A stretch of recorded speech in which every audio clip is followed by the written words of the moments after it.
আজকে মধ্যমগ্রাম থেকে আমি আজকে এই নতুন মেশিন আমি আমার ছেলেকে কিনে দিলাম। স্যার আজকে এসেছেন পূর্ব বর্ধমান কালনা হ্যাঁ। থেকে।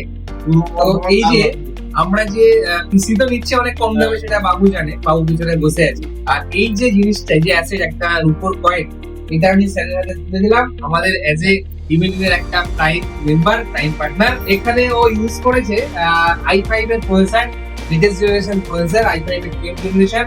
সঙ্গে একটা গ্রাফিক্স কার্ড ইউজ করেছে, সেটা 5060 OC edition, OC Windforce OC, এবং সঙ্গে 1000 ওয়াটের এসএমএস এবং গিগাবাইটের একটা DDR5 মাদারবোর্ড, DDR5 র্যাম দিয়ে, এবং একটা মনিটর আছে। খুব সুন্দর একটা ক্যাবিনেট আছে এখানে। তো কেমন লাগছে দর্শকের উদ্দেশ্যে বলো। খুবই ভালো লাগছে, দাদাদের ব্যবহার খুবই ভালো, আশার মধ্যে খুবই যত্ন নিয়েছে। এখন আমাদের আবার ফ্রিতে যাতায়াতের ব্যবস্থা করে দেবো। তো সবাই আসবেন ইমেলিনে এবং নিজের মনের মতো দিন সেটা অবশ্যই কিনে নিয়ে যাবে।